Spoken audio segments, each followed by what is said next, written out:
अगर सम्यक अर्थों में देखा जाए तो जो सबसे घिनौने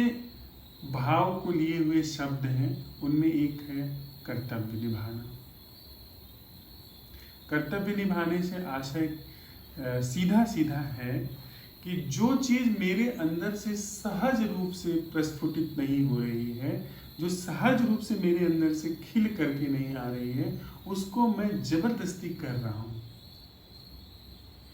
मान लीजिए मैं पुत्र हूं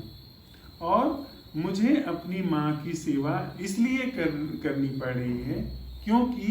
माता पिता की सेवा करना मेरा कर्तव्य है। इससे ज्यादा गलीच सड़ी गली चीज कोई और नहीं हो सकती कि मुझे जिसे मैं माँ कह रहा हूँ उसको उसके प्रति उसके ख्याल रखने को लेकर के, उसकी बीमारी में सेवा को लेकर के, उसके बुढ़ापे में उसका ख्याल रखने को लेकर के इस भाव से रहना पड़े कि वह मेरा कर्तव्य है। मेरे अंदर उसके प्रति कोई प्रेम नहीं है, कोई सहज भाव नहीं है, बस मैं बाध्य हूँ वैसा करने के लिए क्योंकि फिर समाज क्या कहेगा, या कारण है कि उसने मुझे पैदा किया है, उसने मुझे पाल पोस के बड़ा किया है, इसलिए मुझे भी उसका ख्याल रखना चाहिए। ये सब जो समाज के हमारे नियम कानून हैं, ये सब जो हमें बाध्य करते हैं ऐसा करने के लिए, ये अपने में बहुत सड़ी गली चीज है। अब बात आती है कि जो माता पिता हैं उनके साथ जो व्यवहार हो वह एक पुत्र के रूप में कैसा हो। पुत्र के रूप में सबसे पहले जिसे मैं माँ कह रहा हूं उसके प्रति अपना कर्तव्य निभाने की बाध्यता में पड़ने से पहले मैं यह देखूंगा कि मेरे अंदर से वह चीजें सहज रूप से क्यों नहीं आ रही हैं जो आनी चाहिए। एक दिया जलता है तो वो उसका कर्तव्य नहीं है कि वो आसपास की चीजों को आलोकित करे। उसके अंदर से सहज निकलता है कि वो सहज रूप से प्रकाश आसपास फैल जाता है। एक फूल खिलता है तो उसकी बाध्यता नहीं होती है कि वो के आसपास के लिए उसका धर्म है, उसका कर्तव्य है कि वो आसपास की जो आंखें हैं उनको, उनकी आंखों में सौंदर्य को लेकर के एक स्वरूप बनाए, उनको सौंदर्यता का बोध कराए। ऐसा कुछ भी उसका दायित्व नहीं होता है। वह सहज रूप से उसके अंदर खिल करके यह बात आती है, दिए के अंदर सहज रूप से अपने आप उसको पता भी नहीं चलता है कि उससे प्रकाश निकल रहा है, उसके आसपास का जो क्षेत्र है वो अंधेरे में आलोकित हो रहा है। तो बेटे के रूप में सबसे पहले मैं इस बात की पड़ताल करूंगा कि मेरे अंदर ऐसी क्या मुर्दनगी है, ऐसा क्यों मेरा जीवन है कि मैं मेरे आसपास जो चीजें दायित्व जिनका सहज लेना चाहिए, जिनका मुझे सहज रूप से जिम्मा लेना चाहिए, वह मुझसे नहीं हो रहा है। सूरज अगर निकल रहा है, सूरज की किरणें अगर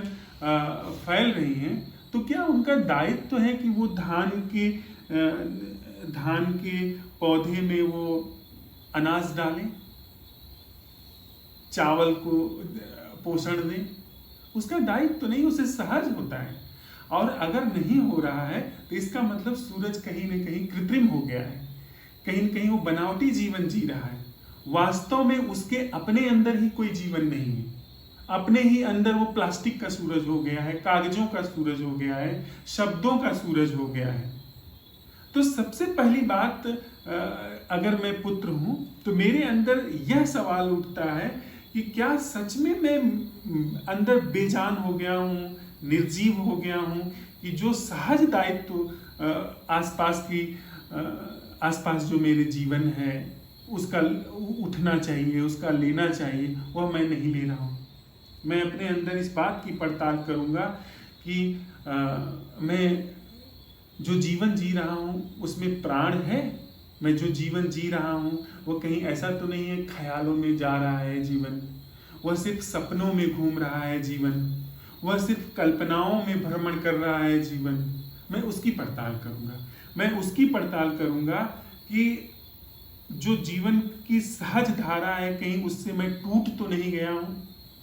कहीं मैं उससे बिल्कुल भी अलग छिटक करके तो नहीं जा पड़ा हूं। उन सब की पड़ताल करूंगा और सबसे पहले पता लगाऊंगा कि मेरा जीवन इतना बनावटी और निष्प्राण क्यों है, बेजान क्यों है। और जैसे जैसे मैं इन चीज़ों का पता लगाने लगूंगा कि मेरा जीवन निष्प्राण है या नहीं है, उसमें जैसे जैसे उतरूंगा वैसे वैसे मेरे जीवन में सप्राण जीवन का प्रस्फुटन होना शुरू हो जाएगा नेचुरली। अगर मैं इस बात का पता लगाता हूं कि 24 घंटा मेरे अंदर विचार विचार विचार विचार दोहराए जा रहे हैं, और विचार जो है वो स्मृति की पैदाइश है, याददाश्त की पैदाइश है, और मैं अपने अंदर सूखी रेत जैसे जुगाली की जाए ऐसे ही मेरे अंदर जीवन के रूप में जहाँ पर फूल खिलने चाहिए, जहाँ पर जलधाराएं बहनी चाहिए, जहाँ पर फसलें पकनी चाहिए, जहाँ पर फल फूल निकलने चाहिए, जहाँ पर गीत उठने चाहिए, जहाँ पे वर्षा होनी चाहिए, वहाँ पे सूखी रेत चल रही है, सूखी रेत के अंदर उठ रहे हैं, कोई जीवन नहीं है वहाँ पे। वहाँ जहाँ पे मेरे अंदर एक सहज रूप से आसपास के प्रति एक दायित्व का बोध, प्रेम का बोध होना चाहिए, वहाँ पे सिर्फ सूखे विचार चल रहे हैं, निर्जीव निष्प्राण विचार चल रहे हैं। वे विचार जो स्मृति की पैदाइश है, वे विचार जो ख्याल हैं जिनमें कोई प्राण नहीं है। तो मैं अपने जीवन की परख करता हूँ और पाता हूँ कि यह सब चल रहा है, और यह देखता हूँ कि यह सोच विचार जो है वह क्या है, उसके प्रति जागृत होता हूँ, उसमें कोई प्रति होश में आकर के उसका अवलोकन करता हूँ, और यह भी अवलोकन करता हूँ वह कौन है जिसको ये विचार आ रहे हैं, वह मैं का बोध क्या है जिसे यह विचार आ रहे हैं। और यह भी पता लगाता हूँ कि यह जो मैं का बोध है और यह जो विचार आ रहे हैं, इनके बीच जो मेरी समझ में अंतराल बैठा हुआ है, जो विभाजन बैठा हुआ है, उसकी प्रकृति क्या है, उसकी संरचना क्या है। फिर और भी मैं पता लगाता हूँ क्या मैं अपने विचार से भिन्न हूँ, और अगर मुझे यह बात हाथ में आती है, जो कि निश्चित रूप से किसी भी व्यक्ति को यह हाथ में आएगी कि मैं नाम का बोध जिस चीज का विचार करता है, उस समय उसकी पहचान, उसका परिचय वह विचार मात्र होता है, वह ख्याल मात्र होता है। चाहे वह विचार वह किसी वस्तु का हो, चाहे वह विचार किसी ख्याल का, किसी छवि का हो, या वह विचार शून्य का ही क्यों न हो, खाली होने का ही क्यों न हो, लेकिन जो भी मेरे समक्ष, मैं के बोध के समक्ष जो भी कोई चीज होती है, वह चीज ही मैं का निर्माण करती है। मैं अपने समक्ष जो भी उसका ऑब्जेक्ट है, उससे पृथक नहीं होता है। उसका निर्माण उसी वस्तु से हुआ है, उसी मिट्टी से हुआ है, जिसे वो कहता है कि वो उससे अलग है। ठीक, इसका मैं अवलोकन करके इसको तत्वतः अपने लिए किसी की बात मानकर नहीं, किसी शास्त्र की बात मान करके नहीं, किन्हीं गुरुजनों की बात मान करके नहीं, किन्हीं की बात अपने ऊपर आरोपित करके नहीं, अपने लिए स्वयं इस चीज की सत्यता की जांच करके जब मैं देखता हूं, मैं ही मेरा विचार हूं, मैं ही मेरा ख्याल हूं, और विचार और ख्याल यह सब एक निर्जीव जीवन है, इसमें प्राण नहीं है, इसमें कोई जीवंतता नहीं है। यानी यह जो मैं नाम की सत्ता है, मैं नाम का जो यह बोध है, यह कृत्रिम है, यह बनावटी है, इसकी अपनी कोई सत्ता नहीं है, इसके अपने पास कोई प्राण नहीं है। यह अपना सारा प्राण अपने विषयों से लेता है, जिस भी विषयों की कल्पना होती है उससे यह निर्मित होता है, और जैसे ही यह निर्मित होता है यह विषयों की कल्पना करता है, विषयों को प्रक्षेपित करता है, इसकी पूरी संरचना समझ करके और इसको देख करके इसकी समझ के साथ जैसे ही इसका अवसान होता है, जैसे ही इसका अंत होता है, वैसे ही पाया जाता है कि वहाँ पे वह जीवन है, वह जीवन सदा सर्वदा विद्यमान है जो कृत्रिम नहीं है, जो बनावटी नहीं है। और जहाँ पे बनावटी जीवन नहीं है, जहाँ पर अखंड जीवन है, वहाँ पर बिना आरोपित दायित्व सहज ही जगह ले लेता है। यानी बेटे जिस व्यक्ति को, जिस एहसास को बेटा कहा जाता है, उसने बजाय कर्म निभाने के,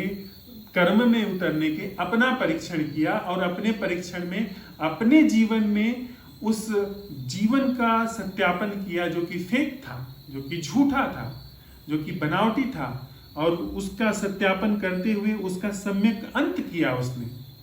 या उसके सत्यापन में उसका सम्यक अंत हुआ और वह जीवन पाया गया जो कि सहज है।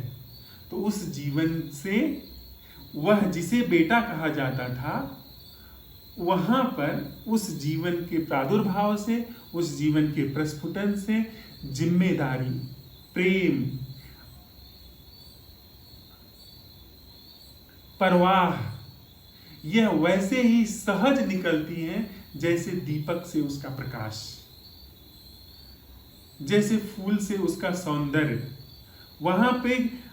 जैसे सूरज से धान की बालियों को मिलने वाला पोषण, जैसे सूरज की किरणों से सेब के अंदर रस, जैसे सूरज की किरणों से, बारिश के जल से, या जमीन की पौष्टिकता से, उसके उपजाऊपन से गन्ने में मिठास। मिट्टी गन्ने को मिठास नहीं देती है, मिट्टी से सहज ही उसके पास जब वो गन्ने नाम की चीज आती है, गन्ने नाम का बीज आता है, या सेब नाम की चीज उसके सामने पड़ती है, सूरज की रोशनी के सामने, अपने आप उनके अंदर रस, मिठास भरने लगता है। वह कोई कर्तव्य नहीं निभाते हैं, सूरज की रोशनी कर्तव्य नहीं निभाती है कि सेब के अंदर उसने रस भरा, मिट्टी ने कर्तव्य नहीं निभाया है कि उसने गन्ने के अंदर मिठास भरी। उसी तरीके से वह जिसे बेटा कहा जा रहा है, वह अपने आसपास जिसे माँ कहा जाता है, जिसे पिता कहा जाता है, उसके लिए वह कोई कर्तव्य नहीं निभाता कि उसने उसे पैदा किया इसलिए उसका कर्तव्य बनता है कि वह उसकी सेवा परवाह करे। वह सहज ही उनकी परिपूर्ण रूप से जिम्मेदारी निभाता है।